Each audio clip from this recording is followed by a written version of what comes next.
Hey everyone, welcome back for another deep dive. Today we're tackling a really interesting topic, how Germany went from being a bunch of separate states to a unified empire in the 1800s. And it's quite the story, full of drama, war, and political scheming. You know, the good stuff. Oh yeah, this one's got it all. And I think it's super relevant, especially thinking about how countries come together. It really makes you think about the whole idea of national identity, how it forms, how it changes. It's something that's relevant all over the world, not just in Europe. For sure. Okay, so before we get into all the nitty-gritty, let's set the scene a bit. Picture Europe in the early 1800s. Oh, it's a very different picture than what we see on a map today. Totally. Instead of those neat country borders we're used to, it's a jumble of different kingdoms and territories. And right in the middle of it all are the German people. Spread out across over 30 different states, each with its own ruler, its own laws, its own way of life. It's kind of mind-boggling to think about, Oh, yeah. honestly. I mean, no Germany as we know it, right? Not at all. Not in a political sense, anyway. It was more of a shared culture, a shared language, but politically very divided. Right. But things were about to change. And get this, a French emperor actually played a big role in setting the stage for German unification. Napoleon Bonaparte, right. Yeah, exactly.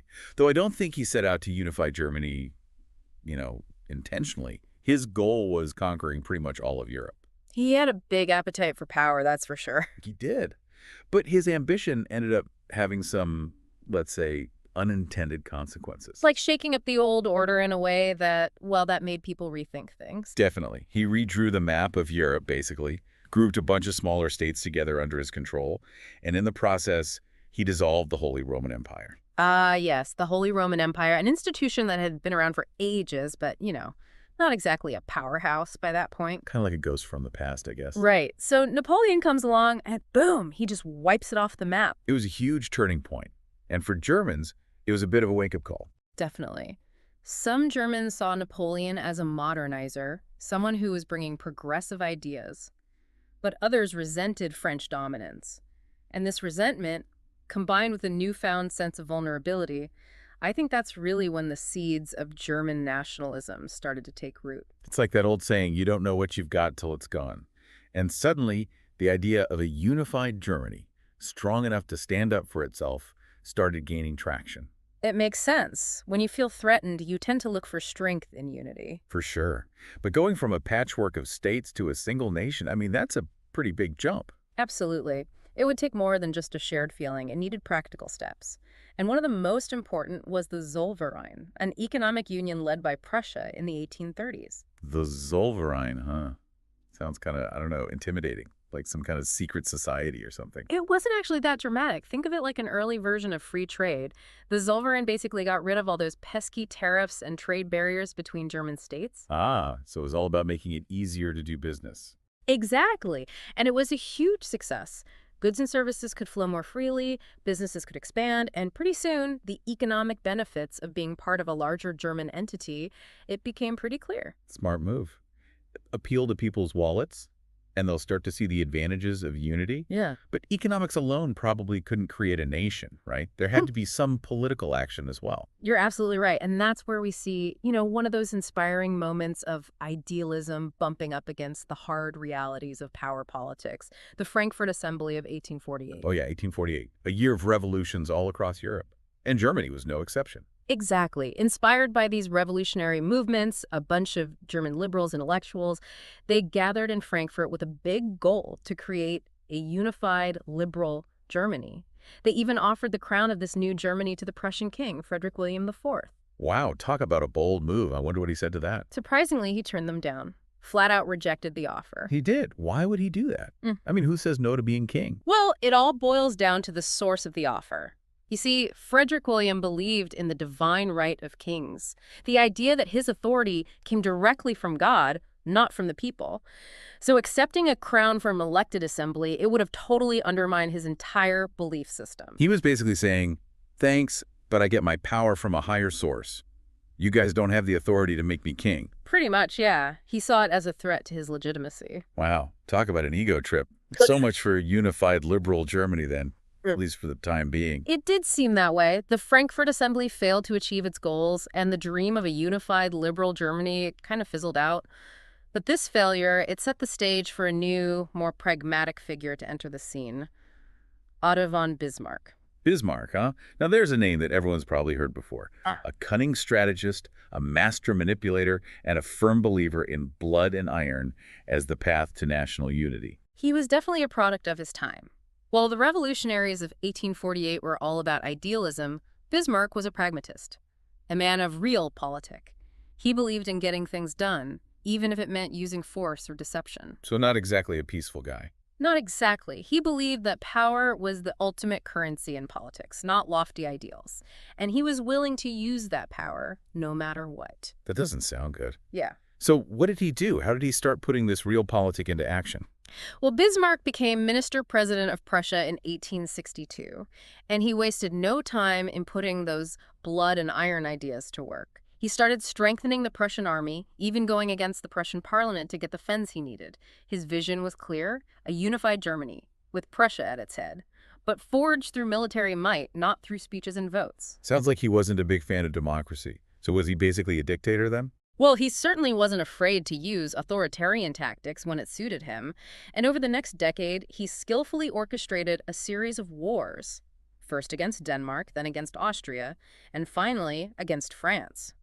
Each conflict carefully calculated to increase Prussian power and draw those German states closer together. Wars, political maneuvering, defying parliament. This Bismarck guy sounds like he came straight out of a movie. Right. So how did he actually manage to turn all this chaos into a unified German nation? Well, that's a story for our next segment. You got it. We'll be right back to unpack Bismarck's master plan and the dramatic birth of the German Empire. Welcome back, everyone.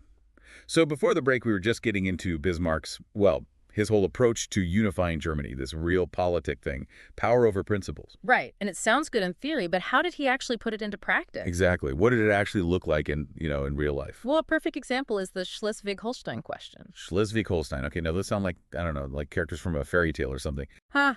Yeah, it does sound a bit whimsical, doesn't it? But it was actually a pretty messy territorial dispute between Denmark and the German Confederation. Both sides claimed these two duchies, Schleswig and Holstein. Ah, got it. So 2 pieces of land, everyone wants them. Sounds like a recipe for conflict. It was. And a less strategic leader might have just charged in guns blazing, but not Bismarck. He saw an opportunity. Oh, I bet he did. What did he do? Well, first he did something pretty unexpected. He formed an alliance with Austria. Austria. Wait, weren't they like rivals with Prussia? They were. But Bismarck was a master of playing the long game. He knew Austria also had interests in Schleswig and Holstein, so he used that to his advantage. Together, Prussia and Austria declared war on Denmark. Their official excuse was to liberate the German-speaking population in the duchies. Liberate, huh? Sounds a bit like a convenient excuse to me. It was, and it worked. Denmark was quickly defeated, and Prussia got Schleswig while Austria got Holstein. It seemed like a win for both sides. But for Bismarck, it was just the first step in a much bigger plan. Okay, I'm starting to see how this guy operates. So what was the next step? Well, he knew Austria, with its large German-speaking population, could become a major obstacle to Prussian-led unification, so he had to deal with them eventually. And by deal with, you mean? Let's just say he wasn't planning on sending them a thank you card. Bismarck deliberately stirred up trouble with Austria over the administration of Holstein. And this, as you might guess, escalated pretty quickly into a full-blown war. The Austro-Prussian War of 1866. Exactly. And remember how Bismarck had ignored the parliament to build up the Prussian army? Well, that investment paid off big time. The Prussian army was a well-oiled, technologically advanced fighting force. They crushed Austria in just 7 weeks. 7 weeks? That's what, shorter than summer vacation? It was a decisive victory. Austria was basically kicked out of German affairs, leaving Prussia as the top dog among the German states. And Bismarck didn't waste any time. He quickly annexed several more of those states, consolidating Prussia's power even further.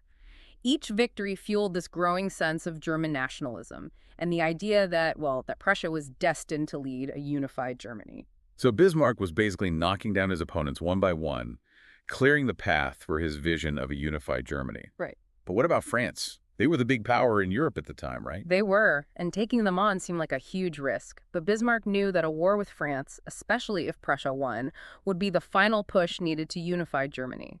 It would be a decisive showdown, cementing German identity and proving Prussia's strength to the whole world.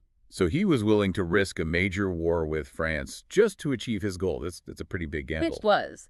But Bismarck believed the ends justified the means. He saw a unified Germany as essential for the future of the German people, and he was determined to make it happen, whatever the cost. Wow. So how did he actually provoke a war with France? Weren't they, like, on relatively good terms at that point? Well, Bismarck was a master manipulator, and the Franco-Prussian War of 1870 is a perfect example of his, let's say, his creative tactics.